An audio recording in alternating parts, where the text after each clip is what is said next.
네, 안녕하세요. 김현우입니다.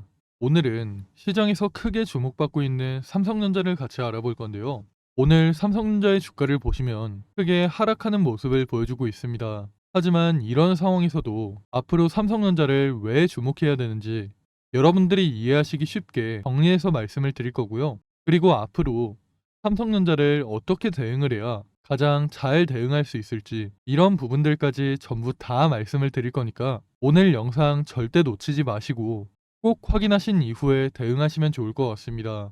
그럼 삼성전자에 대해서 더 자세하게 알아보기 전에 구독과 좋아요 눌러주시면 좋을 것 같고요.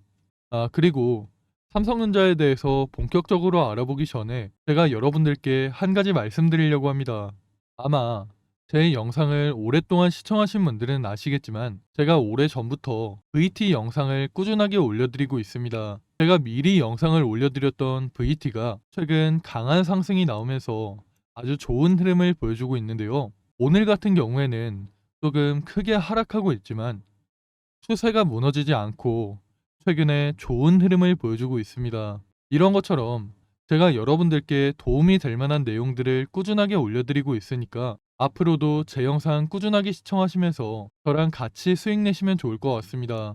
그럼 삼성전자에 대해서 다시 자세하게 알아보자면 최근 삼성전자의 주가가 부진한 흐름을 보여주고 있습니다. 최근에 다시 반등하던 삼성전자의 주가가 최근에 부진한 흐름을 보여주는 이유는 전일 미국 증시에서 엔비디아와 필라델피아 반도체 지수가 크게 하락하면서 삼성전자도 큰 하락을 보여주고 있는 건데요. 하지만 제 개인적인 생각으로는 삼성전자는 다시 반등하면서 하지만 그럼에도 불구하고 과연 삼성전자가 다시 반등할 수 있을지, 삼성전자가 진짜로 10만 전자까지 상승할 수 있는 건지 걱정하시는 분들이 많으실 것 같은데요. 이런 부분에 대해서 너무 걱정하지 마시고 저랑 같이 삼성전자의 성장성에 대해서 알아보면서 잘 대응하시면 좋을 것 같습니다. 역시 삼성전자의 주가를 끌어올릴 만한 모멘텀은 바로 HBM이라고 할 수 있는데요. 최근 HBM3가 엔비디아의 퀄 테스트를 통과했고 HBM3E 같은 경우에도 8월에서 9월 사이에 펄 테스트를 통과하면서 3분기부터는 조금씩 공급을 시작할 것으로 예상하고 있습니다. 최근에 HBM 관련된 기사가 많이 나오고 있는데요. 삼성전자는 이런 부분에 대해서 계속해서 퀄 테스트를 진행 중이라고 부인하고 있지만 삼성전자 입장에서는 고객사와 비밀 유지 계약 때문에 절대 말할 수 없는 입장일 겁니다. 하지만 아는 사람들은 다 알겠죠. 일각에서도 조만간 삼성전자의 HBM3E가 엔비디아의 퀄 테스트를 통과할 것이라는 전망이 나왔고, 심지어 지난 7월 31일 삼성전자의 컨퍼런스 콜에서 HBM3E 공급에 대한 질문에 대해서 3분기부터 양산을 본격화하면서 고객사에게 공급할 예정이고, 4분기에는 전체 HBM 비중에서 HBM3E 비중이 60%까지 늘어날 것이라고 얘기를 했습니다. 그렇다면 여기서 중요한 건 곧 삼성전자가 SK 하이닉스를 역전하고 HBM 시장의 1위를 탈환할 가능성이 높다는 건데요. 제가 이전부터 말씀드렸던 게 있습니다. 올해 5월쯤 엔비디아의 젠슨왕 CEO가 삼성전자와 SK 하이닉스에게 12단짜리 HBM3E를 생산해달라고 요청을 했습니다.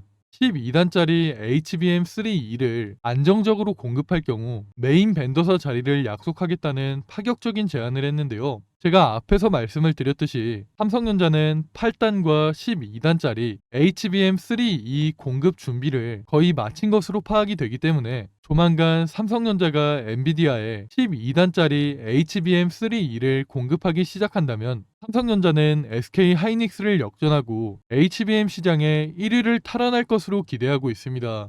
그리고 추가적인 부분을 조금 더 말씀을 드리자면 삼성전자가 이번에 엔비디아의 HBM3E를 공급하게 되면서 메인 벤더사 자리를 차지하게 된다면 앞으로 HBM4와 HBM4E까지도 메인 벤더사 자리를 유지할 것으로 예상이 되는데요. 만약 삼성전자가 HBM3E로 SK 하이닉스를 역전하지 못하더라도 내년 HBM4부터는 확실하게 SK 하이닉스를 역전할 것으로 예상하고 있기 때문입니다. 이번 컨퍼런스 콜에서 전체적인 HBM 로드맵에 대한 얘기가 나왔는데요. 당연히 HBM4에 대한 얘기도 나왔습니다. 삼성전자는 내년부터 본격적으로 HBM4를 개발할 예정이라고 하는데요. 그리고 빠르면 내년 말쯤부터 HBM4를 공급할 예정이라고 합니다. HBM4부터는 로직 다이라는 기술이 필수적으로 들어갈 것으로 예상이 되는데요. 삼성전자는 종합 반도체 기업의 장점을 살려서 삼성전자 자체적으로 모든 공정을 진행할 것으로 보입니다. 삼성전자는 지금까지 축적된 기술과 노하우를 활용해서 내년부터는 SK 하이닉스를 역전하고 HBM 시장의 1위를 탈환할 것으로 기대하고 있는데요. 또한 오늘 영상에서는 다루지 않았지만 최근 메모리 반도체 가격이 크게 상승하면서 삼성전자의 수익성이 크게 증가했는데요. 이로 인해서 2분기 삼성전자의 실적도 크게 증가했죠. 최근 메모리 반도체 기업들이 HBM 사업에만 집중하다 보니까 D램과 낸드의 공급이 부족해지고 이로 인해서 가격이 상승하고 있는데요. 이런 자리를 삼성전자가 채우면서 앞으로도 삼성전자의 수익성이 크게 증가할 것으로 기대하고 있습니다. 앞으로는 이런 부분이 시장에서 크게 부각이 되면서 삼성전자의 주가는 10만 전자를 향해서 상승을 이어갈 것으로 보이는데요. 이런 상황일수록 우리가 앞으로 삼성전자를 어떻게 대응해야 될지가 정말 중요한 시점인데요. 사실 제가 정보를 공유하는 네트워크를 통해서 삼성전자 관련된 정보를 받았습니다. 제가 이 정보를 가지고 대응 자료를 만들어 놨는데요. 제가 제 영상 시청하시는 분들께만 이 대응 자료를 공유해 드리려고 합니다. 앞으로 삼성전자에게 어떤 일정이 준비되어 있고 앞으로 우리는 어떻게 대응을 해야 될지 대응 방법이 담겨 있는 대응 자료를 제가 여러분들께 공유해 드리겠습니다. 그런데 제가 이런 중요한 자료를 아무한테나 막 보내드릴 수는 없겠죠. 이 대응 자료를 받아보실 분들께서는 위에 보이는 번호로 삼성전자 할 때 삼성이라고 문자 보내시면 제가 문자 확인하고 대응 자료를 바로 보내드리겠습니다. 삼성전자는 이런 좋은 모멘텀이 있기 때문에 앞으로 큰 흐름으로 봤을 때 삼성전자의 주가는 상승을 이어갈 수밖에 없다고 생각이 되는데요. 하지만 그렇다고 해서 절대로 여러분들 혼자 매수하시면 안 됩니다. 분명 삼성전자가 좋은 종목인 만큼 시장의 세력이라고 할 수 있는 자금력이 좋은 투자자들 같은 경우에는 더 싼 가격에서 더 많은 물량을 모아가기 위해서 당분간 주가를 누를 가능성도 있다고 생각이 되는데요. 그렇기 때문에 제가 여러분들께 대응 자료를 반드시 확인하시라고 말씀을 드리는 겁니다. 지금 당장 삼성전자를 매수해야 될지 매도해야 될지 아니면 추가 매수를 해야 될지 이런 부분에 대해서 여러분들이 확실하게 알 수 있도록 제가 대응 자료를 무료로 보내드릴 거니까 위에 보이는 번호로 문자 보내시면 제가 문자 확인하고 대응 자료를 바로 보내드리겠습니다. 제가 이렇게 여러분들께 도움을 드리려는 이유는 우선 솔직하게 말씀을 드리면 제 유튜브를 키우고 싶은 게 제일 큰데요. 저도 사람이라서 제가 말씀드리는 게 100% 정답이 아닐 수 있지만 그래도 저런 의견도 있구나라고 생각을 하시면서 제 영상을 봐주시는 분들이 늘어나고 저도 그런 분들과 소통하면서 새로운 의견을 듣고 제가 부족한 부분은 고쳐나가면서 여러분들께 더 정확한 내용들을 전달해드리고 싶은데요. 그래서 제가 여러분들께 부탁을 하나 드리려고 합니다. 오늘 제 영상을 보시고 좋은 내용이었다, 도움이 되는 내용이었다라고 생각이 되시면 구독과 좋아요 한 번씩 부탁드리겠습니다. 그리고 두 번째 이유가 있는데요. 두 번째 이유는 저도 기관이나 외국인을 따라가서 수익을 내는 게 아니라 개인들끼리 뭉쳐서 수익을 내고 싶기 때문입니다.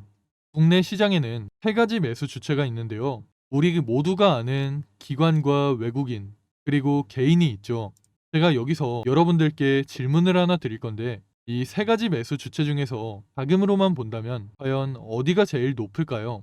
물론 아시는 분들도 있겠지만 바로 개인인데요. 그럼 여기서 여러분들이 저한테 질문하실 수 있겠죠. 개인이 자금이 제일 많은데 왜 개인이 매수하면 주가가 안 오르냐?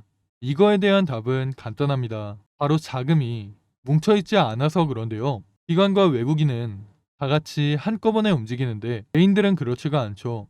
단타를 하시는 분들도 있고 장기 투자를 하시는 분들도 있고 주가가 조금만 올라가도 바로 매도하시는 분들도 있습니다. 그런데 이런 상황을 반대로 생각을 해보면 개인들의 자금이 뭉치면 충분히 기관이나 외국인 같은 힘을 낼 수 있다는 겁니다. 저는 오히려 개인들의 자금이 뭉치면 기관이나 외국인보다 더 강한 힘을 낼 수 있다고 보는데요. 그렇기 때문에 저는 여러분들과 함께하면 충분히 이런 힘을 낼 수 있다고 생각이 됩니다. 그러니까 여러분들께서도 앞으로 저와 함께 하시면서 남은 2024년 수익 많이 내는 한 해가 되셨으면 좋겠습니다. 그럼 오늘 제가 준비한 내용은 여기까지고요. 앞으로도 여러분들께 도움이 될 만한 정보와 이슈들 계속해서 공유를 해드리면서 도움이 될 수 있도록 노력하겠습니다. 감사합니다.